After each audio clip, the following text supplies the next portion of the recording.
એક ટૂંકો દાખલો જોઈશું. લાસ્પેરનો સૂચકાંક ફિશરના સૂચકાંકથી 8/9 ગણો છે. જો ફિશરનો સૂચકાંક 180 હોય તો પાસેનો સૂચકાંક શોધો. આપણને કયો સૂચકાંક શોધવા કીધો? પાસેનો, બરાબર. અને શેનો આપ્યો છે? ફિશરનો આપ્યો છે, બરાબર. પણ એક સૂચકાંક શોધવા માટે આપણને બે સૂચકાંક તો જોઈએ.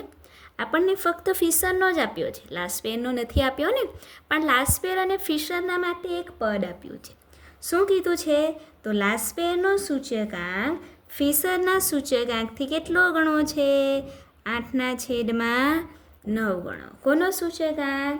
લાસ્પેરનો સૂચકાંક. ફિશરના સૂચકાંકથી છે ને, બરાબર. તો આપણે લાસ્પેરનો કઈ રીતે શોધીશું? તો લાસ્પેર માટે લખીશું કે IL બરાબર ફિશરના સૂચકાંકથી 8/9 ગણો. તો લખીશું કે 8/9 ગુણ્યા ફિશરનો સૂચકાંક, બરાબર. એટલે લાસ્પેરનો સૂચકાંક ફિશરનાથી 8/9 ગણો છે. તો 8/9 તેને ફિશર વડે ગુણીશું તો તે લાસ્પેરના સૂચકાંક બરાબર થશે. હવે દાખલામાં આપણને ફિશરનો સૂચકાંક તો આપ્યો છે ને, કેટલો છે? 180. તો તે આમાં મૂકી દેશું. તો 8/9 ગુણ્યા 180 સાદુરૂપ આપીશું તો કેટલા આવશે? 160. શેનો સૂચકાંક મળ્યો? લાસ્પેરનો મળ્યો. પણ આપણને તો ફિશરનો શોધવા કીધો છે ને. તો હવે સૂત્ર મૂકી દેશું આપણું કે IF બરાબર વર્ગમૂળમાં IL ગુણ્યા IP. હવે કિંમત મૂકીશું તો ફિશરનો સૂચકાંક 180, લાસ્પેરનો કેટલો મળ્યો આપણને? તો તે મળ્યો છે 160 ગુણ્યા IP. તો IP આપણે શોધવાનો છે. હવે ફરી આવ્યો ને, IP શોધવાનું છે, પણ IP શેમાં છે? વર્ગમૂળમાં છે, બરાબર. તો વર્ગમૂળ દૂર કરવા માટે વર્ગ લેવો પડે. તો લખી દેશું કે બંને બાજુ વર્ગ લેતા.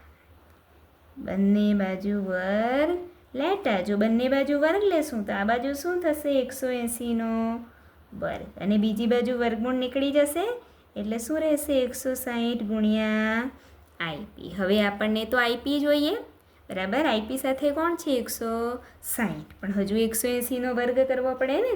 તો 180નો વર્ગ કરીશું તો તે આવશે 32,400. તો 32,400 બરાબર લખી દેશું 160 ગુણ્યા IP. હવે પાસે જોઈએ, પાસેનો સૂચકાંક જોઈએ. પાસેના સૂચકાંક સાથે 160 છે.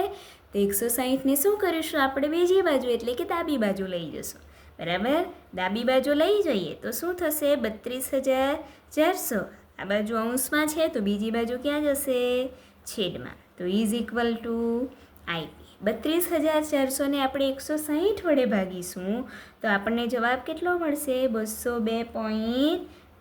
એ આપણને શેનો સૂચકાંક મળ્યો?